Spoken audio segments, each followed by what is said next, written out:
Oración para iniciar, ¿sí? Nos ponemos de pie en el nombre del Padre, del Hijo, del Espíritu Santo. Amén. Señor Jesús, te damos gracias por el don de la vida, por permitirnos estar reunidos aquí en tu nombre. Tú sabes lo que hoy nos van a hablar sobre la liturgia. Te pedimos que nos permitas abrir nuestros oídos, nuestro corazón y todo nuestro ser, para que hoy lo que nos van a decir se quede grabado en nuestra mente, en nuestro corazón y en todo nuestro ser. Y cuando tengamos que recordar algo de lo que hemos visto, tú, Señor, a través de tu Santo Espíritu, nos des la luz, la sabiduría que necesitamos para llevarlo a la práctica. Todo esto te lo pedimos en el nombre del Padre, del Hijo y del Espíritu Santo. Amén. Gracias, señora Gloria. Bien, pues pasamos el micrófono a Benjamín. Gracias, José. Adelante. Buenas tardes. ¿Cómo están? ¿Cómo les ha ido? ¿Qué tal el calor? Hidrátense bien porque no nos vaya a dar por ahí un golpe de calor. Yo todavía con la alegría, con el gozo, todavía recuerdo aquellas palabras: Anuncio Gaudium Vobis, habemus papam. La novedad de la semana, tenemos papa. Y ya uniendo lo que es el que tengamos al pastor de la iglesia y celebrando la cincuentena pascual, pues doble motivo de alegría, doble motivo de gusto, ¿sí? Aquellos que piensan que la iglesia católica está en decadencia, pues con estas manifestaciones en todo el orbe del júbilo por la elección del sumo pontífice, pues nos dan a entender que no, que la iglesia sigue viva, que la iglesia está viva, que nosotros como iglesia nos corresponde, sí, hacer nuestra parte para que esa iglesia siga viva. Entonces, bueno, pues compartiéndoles este gozo y esta alegría, pues vamos a continuar. ¿Se acuerdan de cuál fue el tema o la parte del tema que tocamos la semana pasada? A ver, los de la memoria privilegiada, bueno, se las pongo fácil.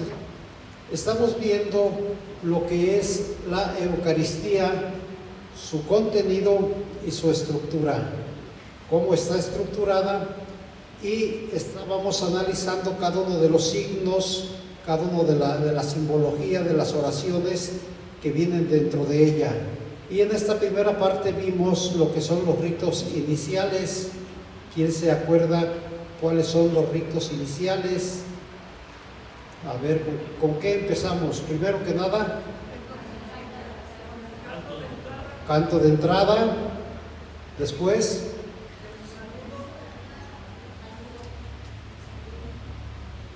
el beso al altar, ¿sí? Después, el saludo a la comunidad, ¿sí? El Señor esté con ustedes y con tu espíritu. Después del saludo, el acto penitencial, que analizamos o repasamos 4 fórmulas diferentes, ¿sí? del acto penitencial. La más importante, aquella, bueno, la que comúnmente hacemos los domingos: yo confieso ante Dios Todopoderoso y ante ustedes, hermanos, que les hice una breve explicación del por qué la Santísima Virgen María está por encima de los ángeles y de los santos. Por eso ruego a Santa María, siempre Virgen, a los ángeles y a los santos. Sí, lo comentamos, la importancia que tiene María. Después viene el Señor, ten piedad, el Kyrie, Gloria, el Gloria. Pero hermana, pues déle chance. Yo sé que pues usted sí le pone enjundia y atención. Déjeme los pongo a prueba. Después del Gloria, que sigue la oración colecta. De todo eso hicimos un comentario. Espero que se acuerden el significado y el contenido de cada una de estas partes, ¿sí? Viene la oración colecta, también lo comentamos, y ahora nos toca la parte de la liturgia de la palabra.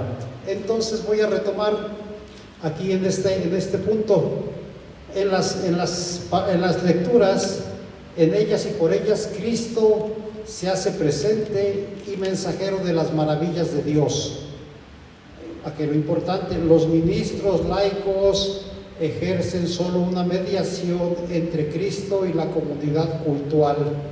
¿Sí? Los ministros laicos. ¿Quiénes son los ministros laicos?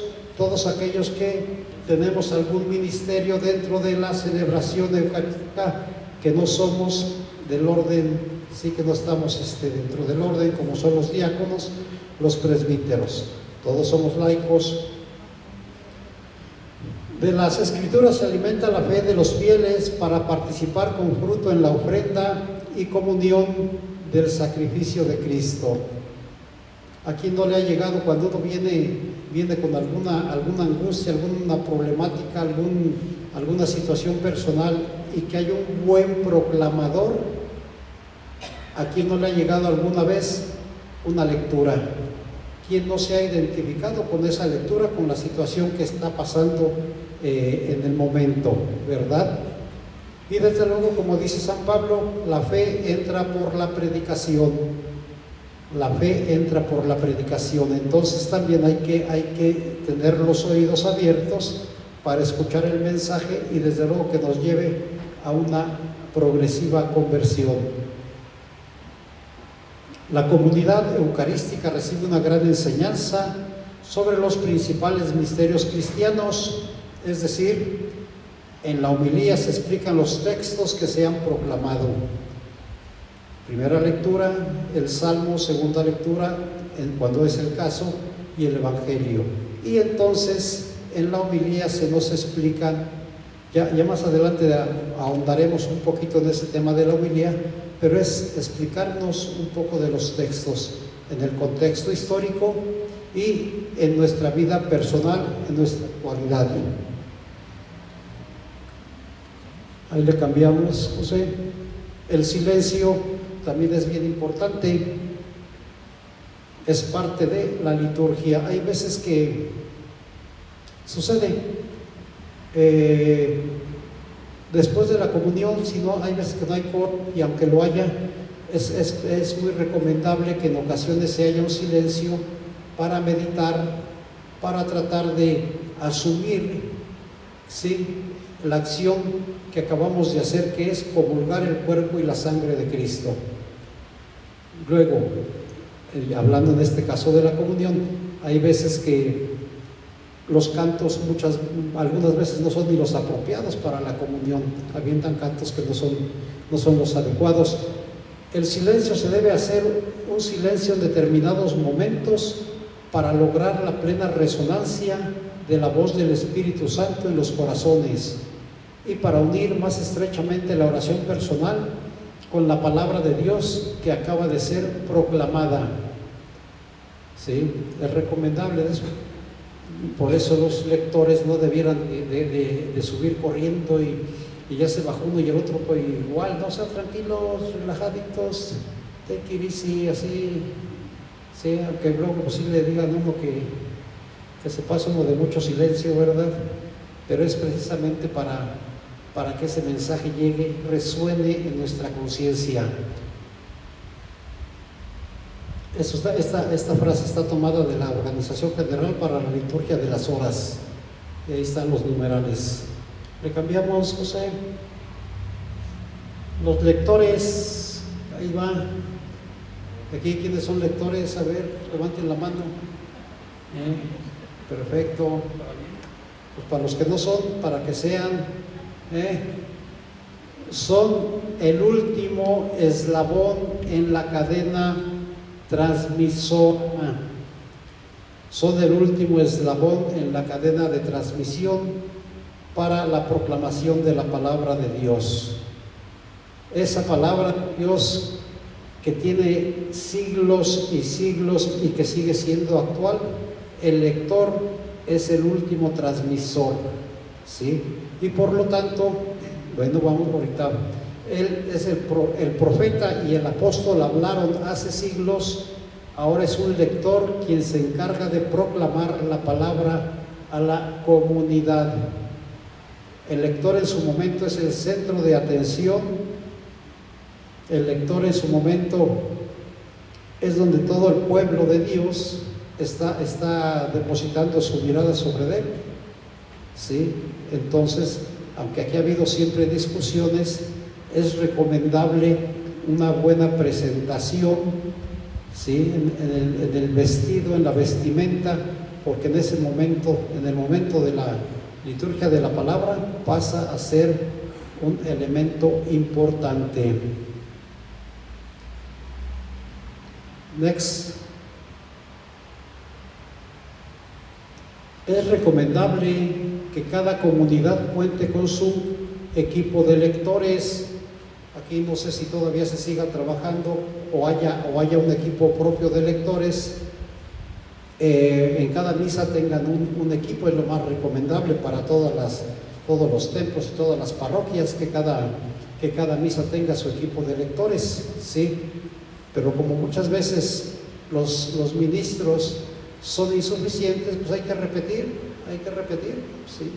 ¿Sabes qué? Pues quédate a la otra porque no hay quien lea, y bueno, pues ante esas necesidades no se puede hacer otra cosa. Estos habrán de ser representativos de la comunidad. ¿Qué quiere decir esto? Que la gente los identifique como persona allegada a la iglesia, persona que tiene alguna actividad dentro de algún ministerio, alguna pastoral, algún movimiento, y que la gente diga, no, pues es que ese sí trabaja ahí en la iglesia. Si no, muchas veces cometemos el error de improvisar, y si no hay lectores, jalamos al primero que pensamos que lo va a hacer bien, ¿sí? O sea, lo más importante es que sean representativos de la comunidad, laicos, religiosos o religiosas. ¿Se pueden los niños también? Yo creo que en el catecismo siguen esa práctica de hacerlo con los niños. Entonces aquí no hay acepción de personas, nada más que lo sepan hacer correctamente, porque no es lo mismo leer que proclamar. Hay una zanja, un abismo muy grande entre ser buen lector y ser buen proclamador de la palabra, ¿sí? Ya decíamos la semana anterior, ¿qué se necesita para ser un buen lector? Pues que sepa leer, ¿sí? Y les hacía yo la pregunta, ¿cuántos libros han leído bueno, ya no este año, el año pasado, cuántos libros leyeron? Si pusiéramos del 1 al 10 como lectores asiduos, ¿en qué número quedaríamos? Bueno, entonces esa es la recomendación. Para ser un buen lector hay que saber leer. Pueden ser adultos mayores o jóvenes, aquí no hay distinción. La capacidad es lo que cuenta. Niños también, sí, los niños también, sí hay quienes tienen esa facilidad, tienen el hábito de la lectura. Nada más que aquí, desde mi particular punto de vista, y pasa también con los adultos, no entienden el contexto de la lectura, lo que están leyendo, el contexto que hay alrededor para poder proclamar, ¿sí? Que esa es lo importante. Pero bueno, sí, son niños, los niños también se pueden, hombres o mujeres, y los otros se podrán. Los que son homosexuales, lesbianas, ¿qué creen ustedes?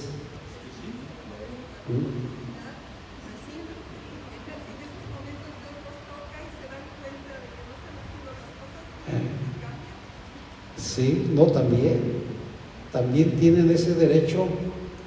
Aquí acuérdense que Dios no odia al pecador, sino rechaza el pecado. Entonces, si nos pusiéramos a juzgar por esas situaciones, nos vendría muy bien la frase aquella de el que esté libre de pecado, que arroje la primera piedra, ¿sí? Entonces, sí, igual los divorciados, aquellos que están divorciados, también se les invita a participar como lectores, como acólitos. Desde luego no son aptos para recibir la comunión por su situación irregular, pero tampoco la iglesia los rechaza, ¿sí? Todos somos invitados, todos somos hijos de Dios. Ya las cuestiones humanas y nuestras fragilidades y debilidades, bueno, pues ya, ahí sí ya es cuestión de ir viendo cada asunto particular. Muy bien. Estos lectores habrán de ser comunicadores de la palabra, que hayan recibido una preparación espiritual y técnica para realizar de la mejor manera su servicio. Sí, aquí ponga mucha atención, que hayan recibido una preparación espiritual y técnica. Estos lectores habrán de ser comunicadores de la palabra con una preparación espiritual y técnica. ¿Y en qué consiste esa preparación? A ver, José, la que sigue. Bueno, no salió, ya saldrá más adelante. Más vale escoger buenos lectores, aunque sean pocos, que hacer leer a gente que no sabe. Ya lo comentamos, ¿sí? Ese puntito ya lo extendimos.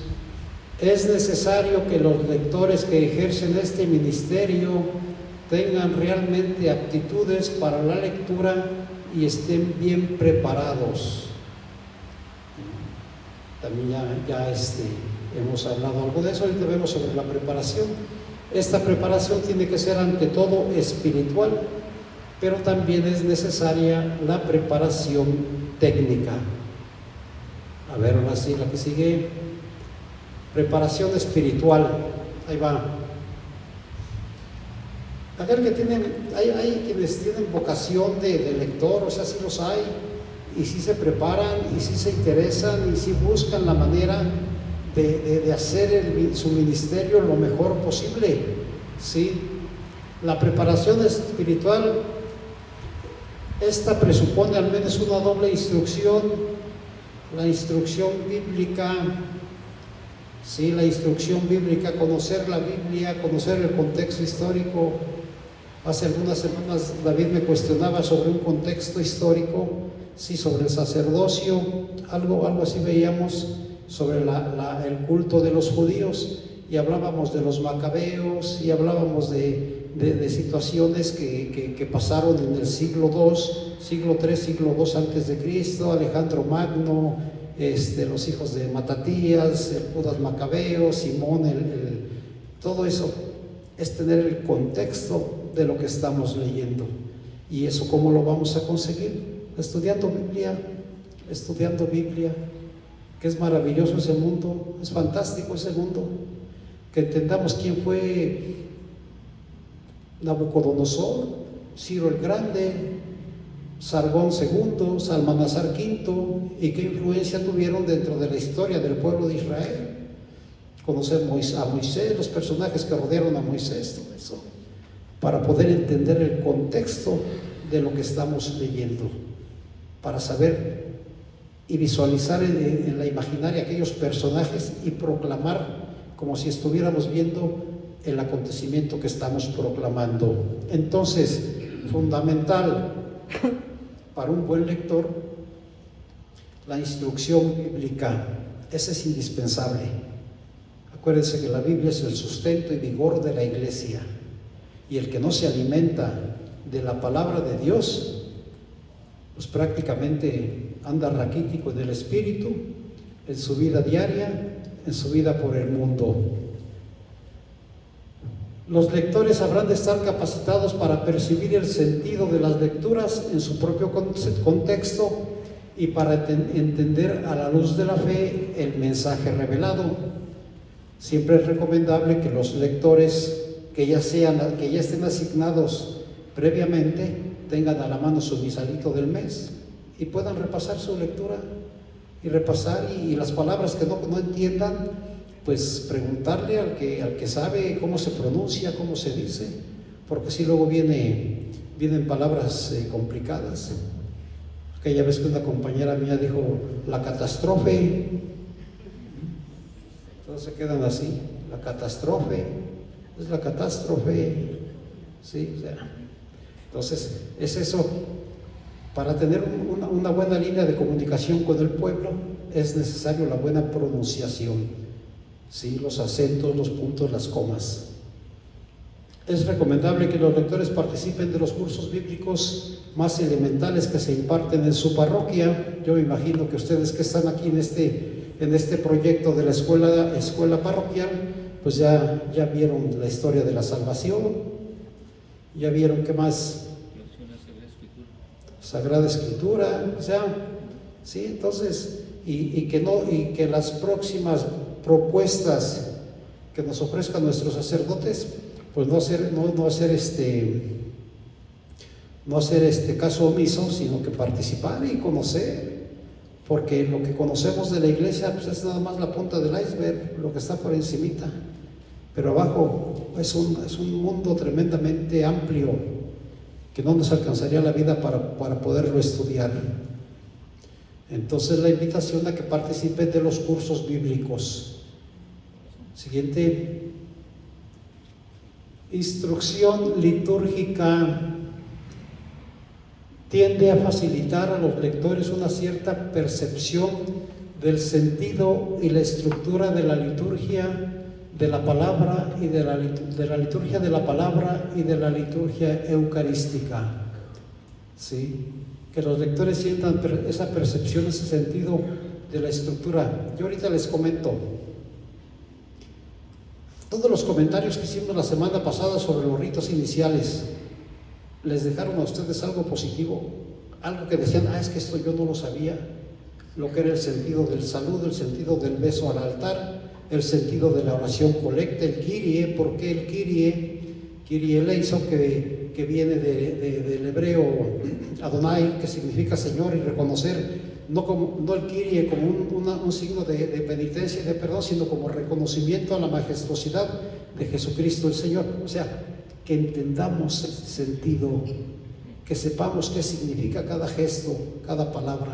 Entonces también eso es importante para que el lector, al tener esa preparación, pueda proyectar muy bien su mensaje. Preparación técnica favorecerá a que los lectores sean cada día más aptos para el arte de leer ante el pueblo, ya sea de viva voz o por micrófono.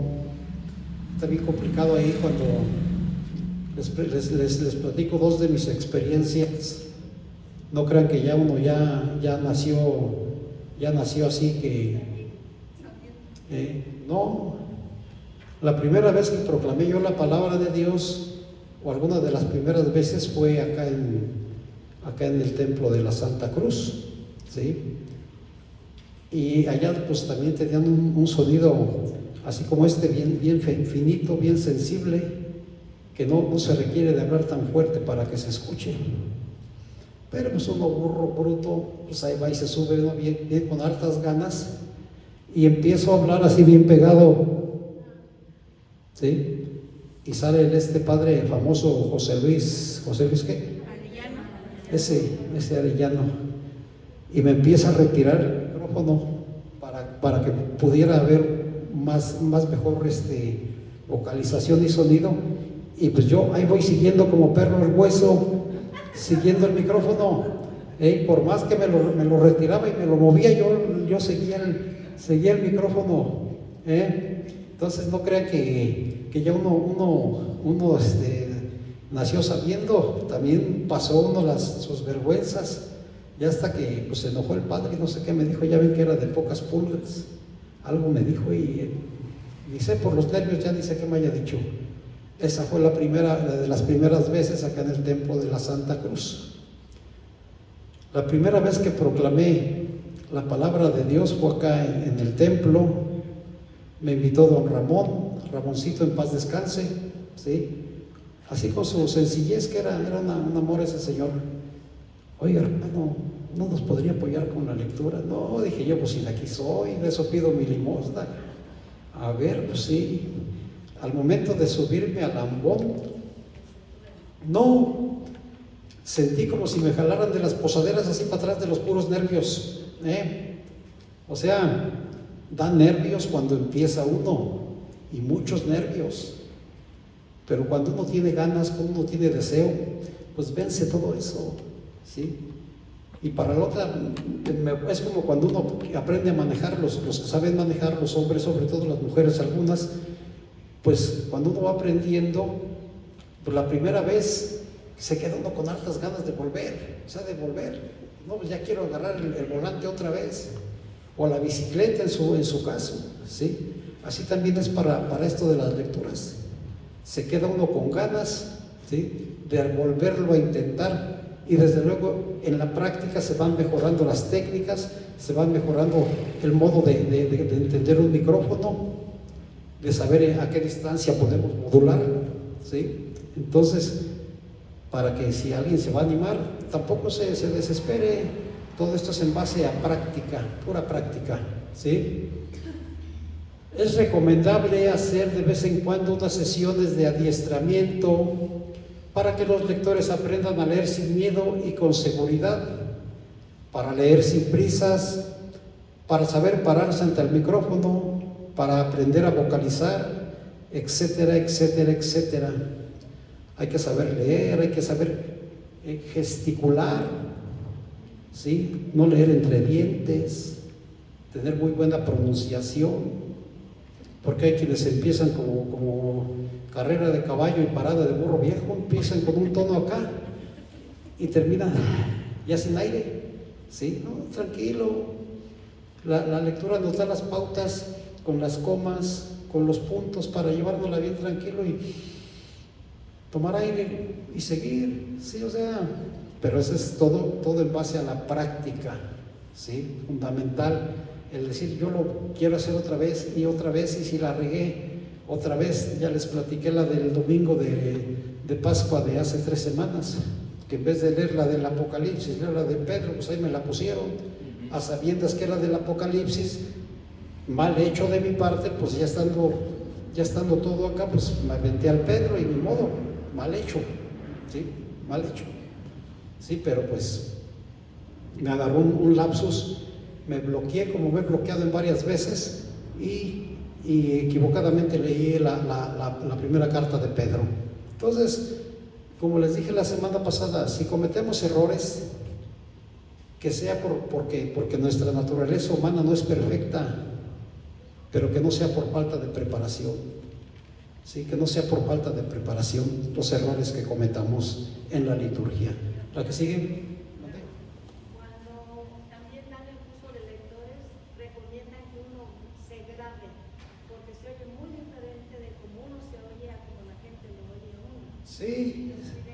Sí, dice la hermana que en el curso de lectores les recomiendan que se graben y se escuchen, porque pues no es lo mismo cantinero que borracho, ¿verdad? Cuando uno está en el karaoke y piensa que está cantando de veras como el titular, y resulta que no, le quitan la música y empiezan a pegar de graznidos, qué barbaridad, ¿sí? Entonces sí, es recomendable, es parte de las prácticas, parte de hacer todo eso, de ir perfeccionando las lecturas.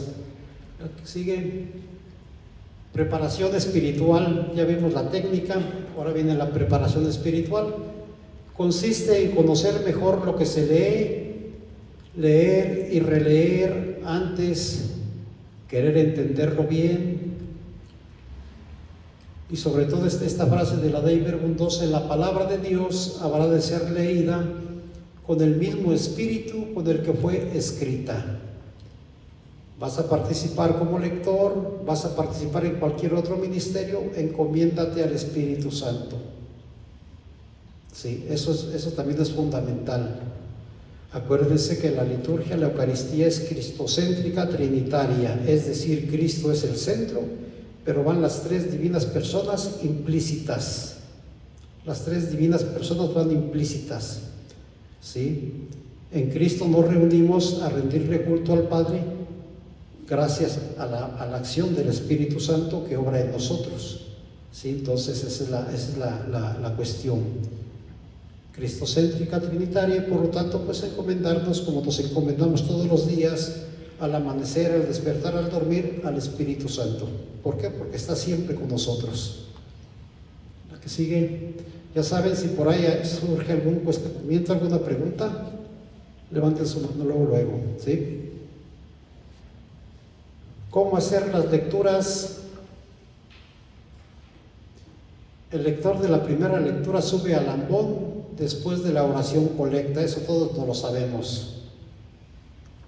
Cuando todo el mundo se sienta y no durante la oración colecta, ¿sí? O sea, el lector se debe de poner en el ambón y esperar a que toda la gente esté sentadita y en paz, ¿sí? Aquí, bueno, también hay sillas, esperar a los que llegan tarde y están ahí arrastrando sillas, están haciendo movimientos y están alterando el orden, están llamando la atención. O sea, esperar unos segunditos, y si los quieren chivear y tienen la capacidad, pues volteen a verlos y verán cómo se chivean, y más rápido se asosiegan, más rápido se apaciguan. Entonces, eso agarra también con la práctica. Con la práctica, el tener la capacidad de estar viendo al pueblo, los que son primerizos, los que son que empiezan a leer, pues llegan y de aquí no levantan la vista, se clavan al libro y ya no levantan la vista porque les da el pánico escénico de que toda la gente los está viendo. Pero luego son partes, son procesos, y poco a poco se va teniendo esa capacidad. Sube y baja del ambón sin prisas y sin atolondramientos. Ya terminaste, si haces tu reverencia, si tienes la costumbre de reverencia, la reverencia al presbítero, siempre la reverencia es al presbítero, no al altar. En la misa es al presbítero, porque está actuando en persona de Cristo cabeza, ¿sí? Y tranquilito se baja, o si están arriba, pues simplemente se organizan para que se hacia un lado para que pase el salmista. Es cuestión de organización y de estética, que no se vea que ahora para dónde me voy a mover, este está atrás de mí. No, cuestión de estética y de organización, y eso pues ya nos toca a nosotros como ministros, como participantes de esa parte. Al acabar su lectura, el lector dice: palabra de Dios, mirando a la gente, ¿sí? Palabra de Dios, ¿sí? Mirando a la gente. La gente responde, escucha la respuesta de la asamblea y baja sin prisas. Todo esto es una cuestión de coordinación humana, ¿sí? El lector de la segunda lectura realiza los mismos pasos que el lector de la primera. Acuérdense que hay secuencias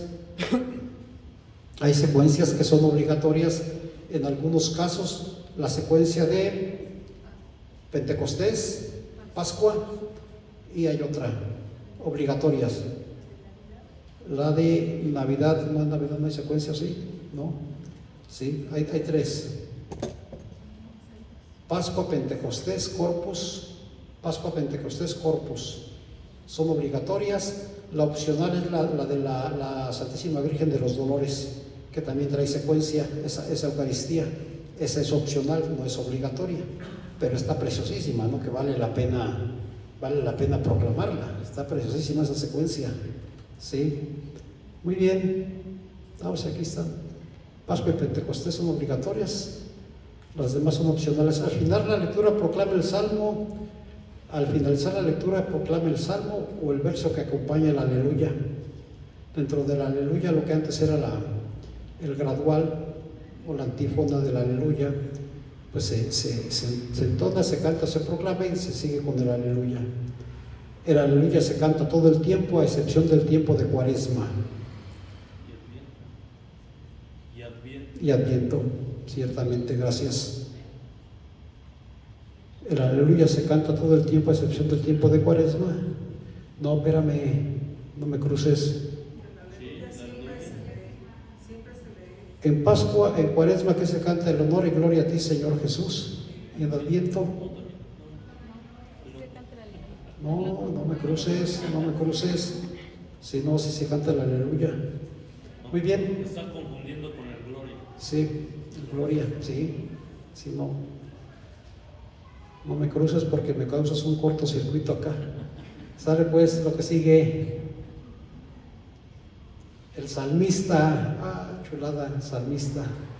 Les decía yo que no es lo mismo ser cantinero que borracho. Yo no soy salmista, nunca he cantado el salmo, Ahora en la vigilia pascual me asignaron cantar un salmo. Y yo pues por obediencia y como soy rejego y rebelde, pues no quise dar ese aspecto y decir, no, yo no lo canto, no soy salmista. Ok, cántalo, bueno, pues voy a cantar el salmo, está bien.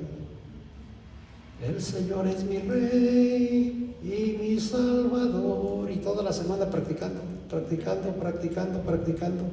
Toda la semana desde el martes, miércoles, jueves, viernes, día, tarde y noche practicando. No, hombre, pues a la hora que me toca, como que combiné como 5 tonos diferentes en un solo salmo.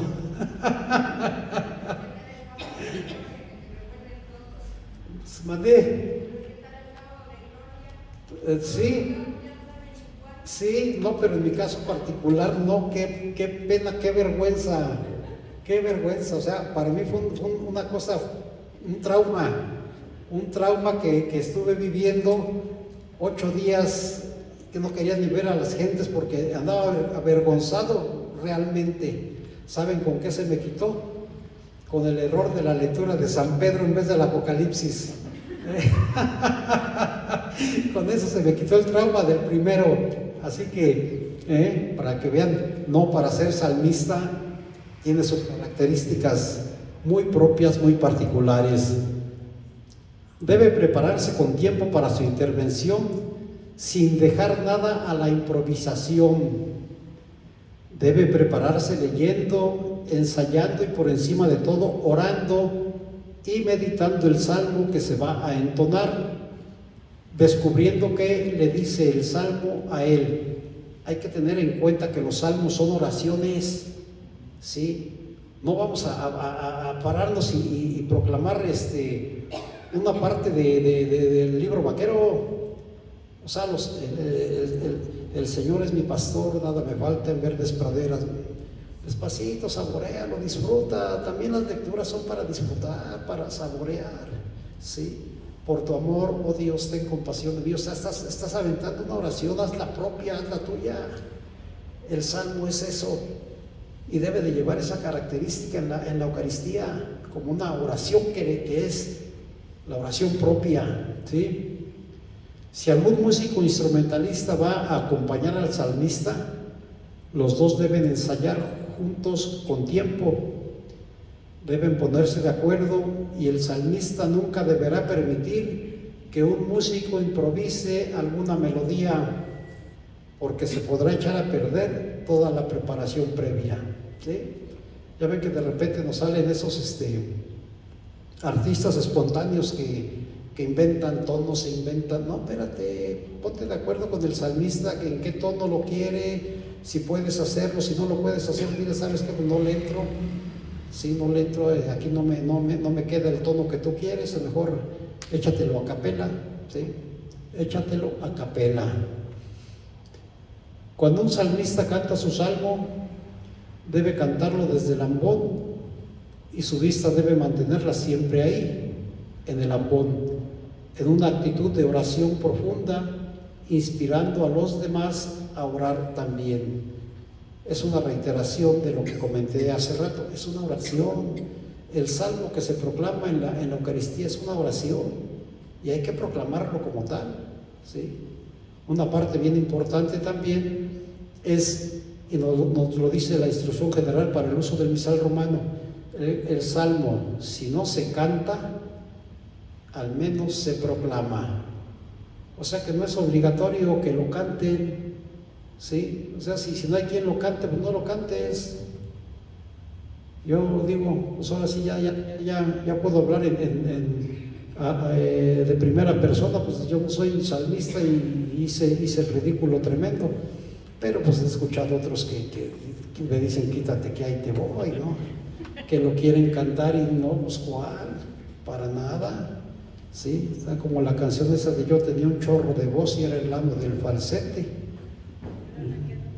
ya nada más quedó un chisguete, pero pues a lo mejor ni eso.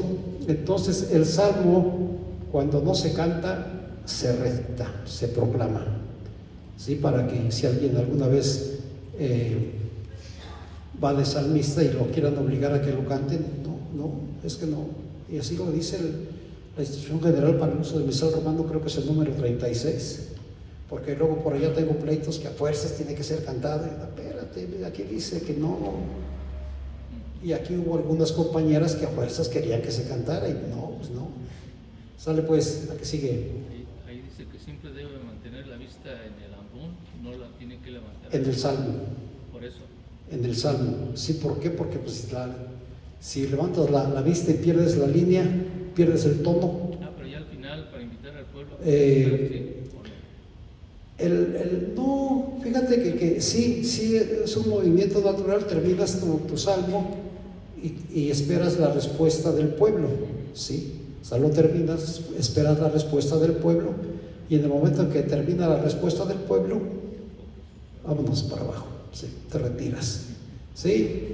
Y ahí tenemos al rey David, que dicen que es el que hizo los 200 salmos. ¿Sí son 200? ¿Cuántos son?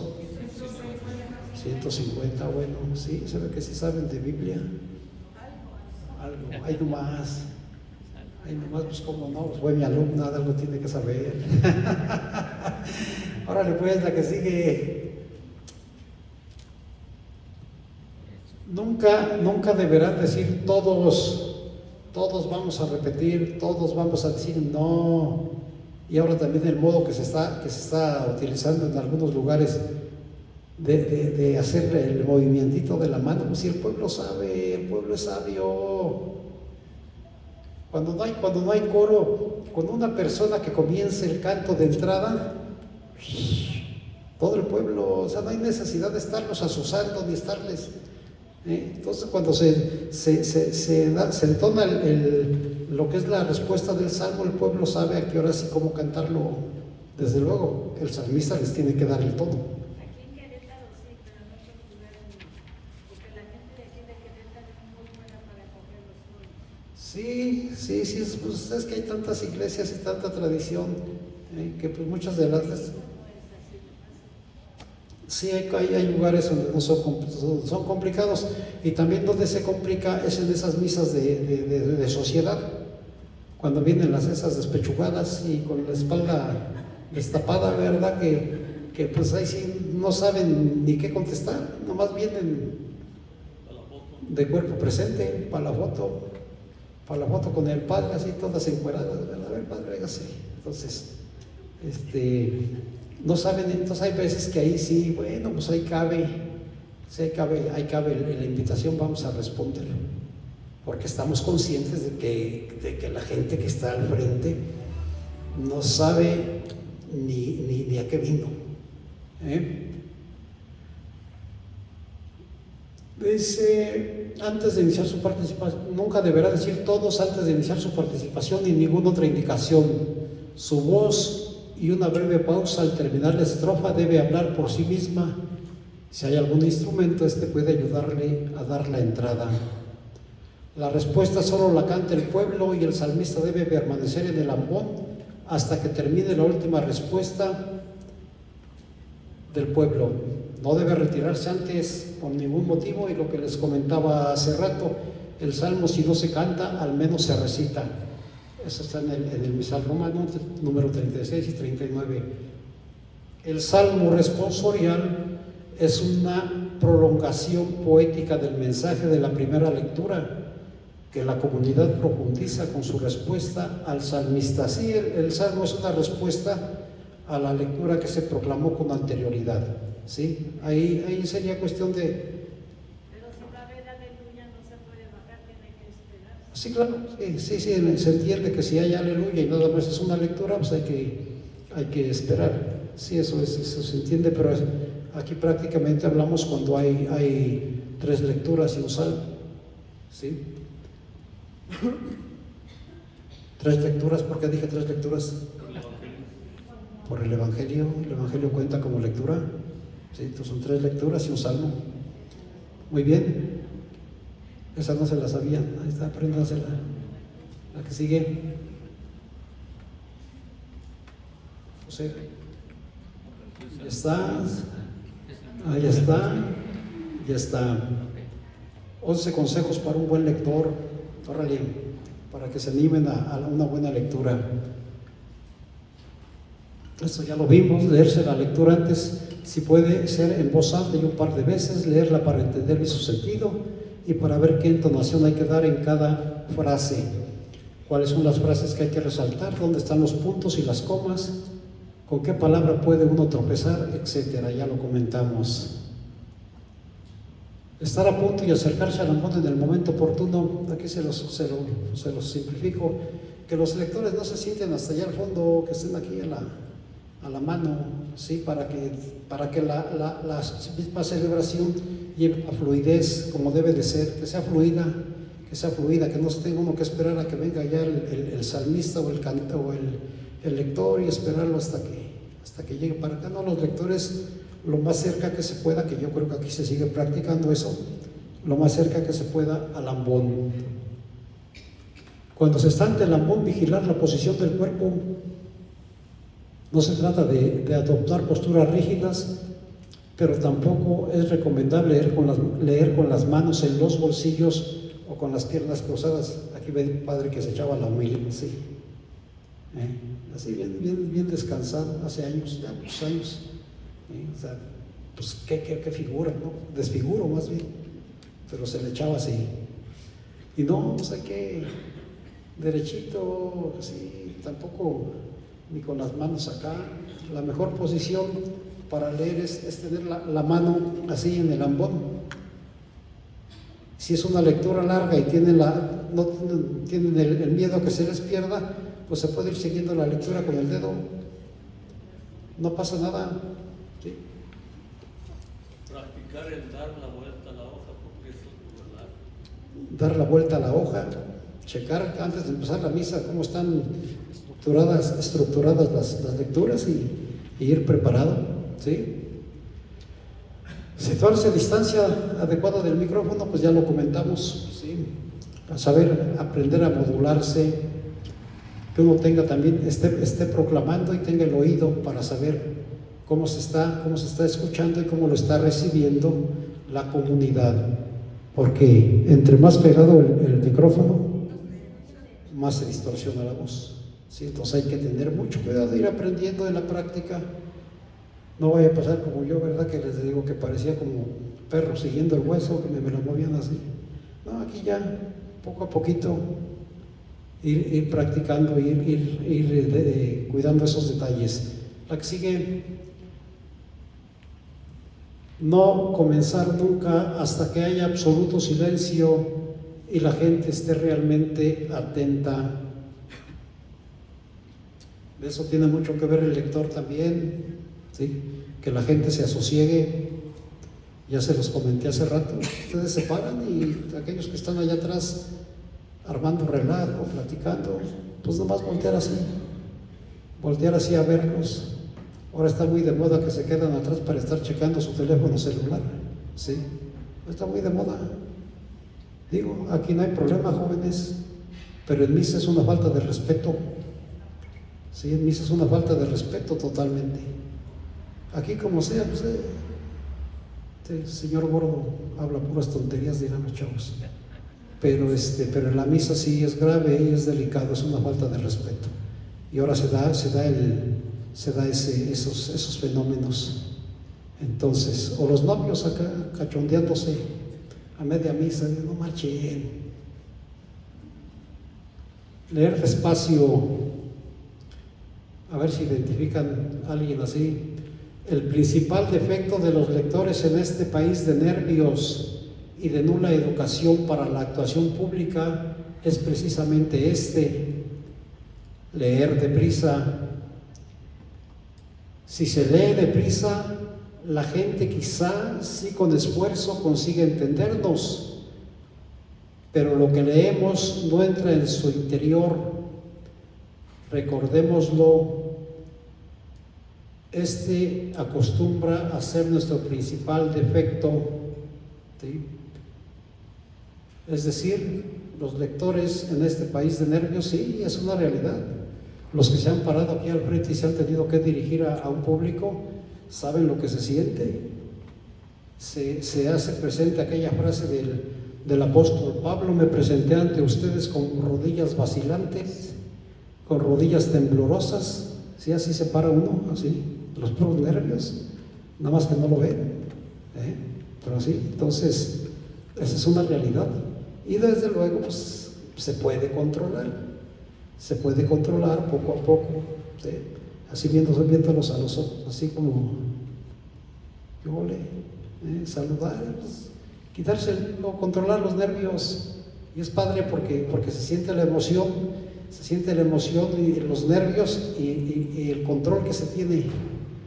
Digo que cuando venía el padre, el obispo, no sé si Faustino o don Mario, aquí a las festividades, las primeras misas que yo coordinaba, se me helaban las manos, se me congelaban las manos, aunque estuviera haciendo el calor como está haciéndose ahorita, se me congelaban de los puros nervios. Sí, no es fácil, sí son cosas que tiene uno que controlar. La primera misa importante que me tocó aquí coordinar fueron los 25 años del padre Alberto Montes, y los que estuvimos se han de acordar cómo estuvo y cuánta gente vino. Hubo una preparación para una comida para 2,000 gentes, pues imagínense, 3 obispos, más de 100 presbíteros. Y como el padre era maestro del seminario de acá, del seminario de acá, del seminario de allá del río y del seminario del pueblito, así de seminaristas, entonces, y eran de controlar los nervios y bueno, de esas experiencias, agradecido con Dios estoy, porque me permitió ser partícipe.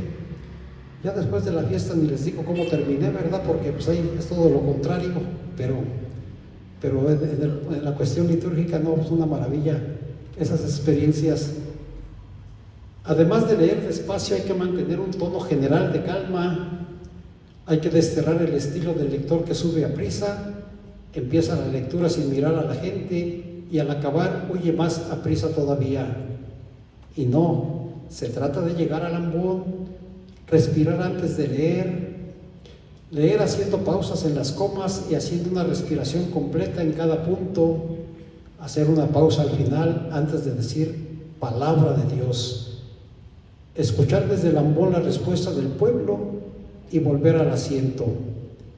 Aprender a leer sin prisas, con aplomo y seguridad, ciertamente cuesta. Por eso es importante hacer cuantos ensayos en el sector 1, porque hemos comenzado ya